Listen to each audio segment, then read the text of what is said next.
It began on the 32nd night of storms, when the wind screamed too loud for sleep and the rain sliced through the mountain air like judgment. I had gone outside because something in my bones told me to, because the lightning had formed a shape I could not unsee, because something warm and pulsing had struck the soil near the old satellite dish, and when I reached it I found him a child.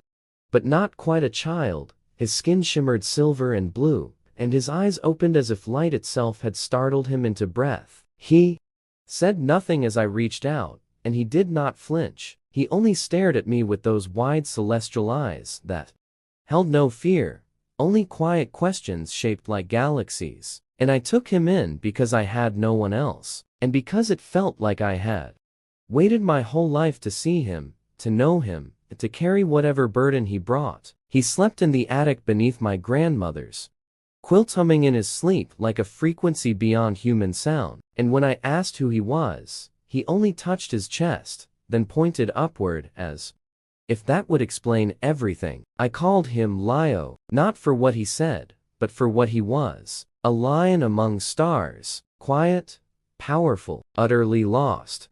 Lio learned my language by listening to the radio and watching the way I moved through silence. He picked up tools before he picked up words, and the first time he rebuilt my broken drone, it soared higher than it ever had before, blinking with lights I never installed. He drew symbols on the barn wall, glowing symbols that sank into the wood like roots or memories, and when I touched them, I saw flashes of a world not ours, towers of bone, skies like oceans, children with wings running through light, but always, always, silence, then a war, then an escape, then a pod too small for hope. I knew he was running from something, but he never said, and I never pushed. Instead, we built together. I showed him Earth, and he showed me not home. He cried only once, when a flock of geese flew south, and he whispered a word I think meant mother. He showed me a device like a compass that pulsed when he neared it,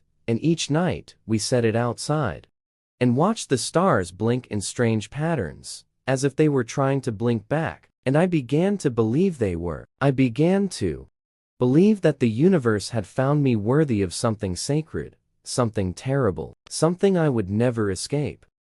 They came without warning in the middle of the harvest night, when Lio had painted the trees with glowing signs, and the air had grown tight with sound. I knew the moment they landed, because the cows scattered and the birds stopped singing, and Earth itself felt afraid. 3 figures, cloaked in light, moved through the mist like ghosts, like gods, and when they saw me, they did not speak. They only looked past me toward the attic where he hid. I stood between them and the house with only a shovel and a shaking hand, and I told them he was not theirs to take, and they tilted their heads as if confused, as if I were a bug standing before a boot. They stepped forward, and the attic window burst with light. Lio floated down from the roof, not walking, not flying, just moving like wind. He stood beside me, took my hand, and said one word I never heard before, but somehow understood. It meant stay and leave it, meant fight and forgive. It meant everything. He turned to them and raised his arm, and the signs on the trees pulsed in answer, and for a moment the sky opened, and we saw the place he came from, burning, spinning, crying, and the beings before us fell to their knees, not because they were defeated, but because he was more than they remembered and less than they had hoped. And then they left. They turned to light and vanished into the cracks of the stars, and we stood there, Lio and I, and said nothing because there was nothing left to say. Lio remained with me for one more season, long enough to see the snow fall and the river freeze and the moon bloom orange. He helped me plant trees that hummed and carved patterns into the stone that still glow when the wind is right. He taught me silence as a language, and I taught him to lose and forgive. And when it was time, he built a new ship from old metal and broken dreams. And when it lit the valley with light too bright to name, he looked at me with those same star-wide eyes and touched my chest, and said one word, not in my language, but in his, and I think it meant father, or maybe it meant thank you.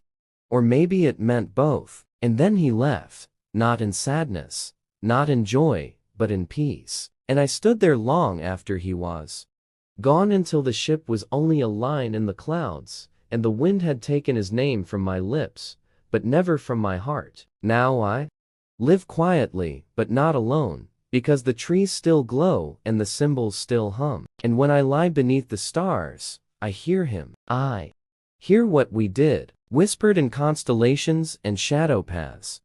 And maybe that is enough. Maybe that is everything. Maybe the universe only needs one moment to remember forever. It was years later when the sky opened once more, not with fire or threat, but with something slower, stranger. A hum that rose from the earth itself, like the soil, had a memory, like the ground still remembered. Lio. The lights came first, flickering in the woods, and winding down the mountain like rivers made of stars. And I followed them barefoot, half afraid, half ready. They led me to the tree where he first touched the sky. And there I saw them, not like before, not hunters, not judges, but wanderers, with the same shimmer in their eyes that he once had. They looked at me and spoke in no tongue I knew. Yet I understood. They had heard what he had done. They had seen what he had built, what we had built. And they asked not where he was, but what he had left behind. I told them everything. I told them about the drone that still flew higher than eagles, about the barn wall that pulsed with knowledge, about the compass that had stopped beating the night he left. I told them I was just a man who listened, and they said that was why he chose me. They said that listening had always been rare. They left me something, a box, wrapped in starlight, humming with his voice, and inside it was a single seed, wrapped in warmth that was not heat. And they said, plant it when the moon forgets its name, and I would know when. And I thanked them, though I did not know why, and they left as softly as they came, leaving me with silence that tasted like beginnings.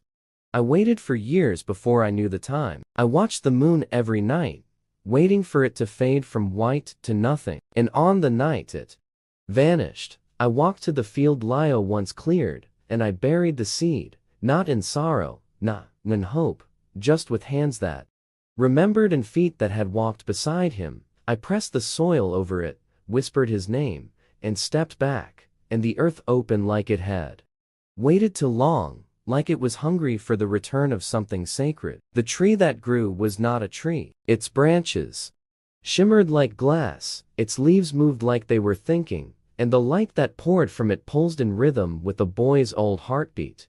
And the sky responded. Stars rearranged themselves above the farm, and I saw a pattern I had never seen before. I saw a path not made of roads, but of truths. And every night now, the stars blink with the same rhythm. And those who come seeking what we did are shown not weapons, not answers, but the memory of a boy who taught a man how to believe again. And when they ask what we did, I simply point to the tree and let them feel the hum. Because words fail, but that does not mean the story is lost. And when I lie beneath the tree now, feel his hand in mine, I hear his laugh in the rustle of the light. Leaves, I see his eyes in the spaces between stars. And I know that the whisper has become a song, and the song has become a vow.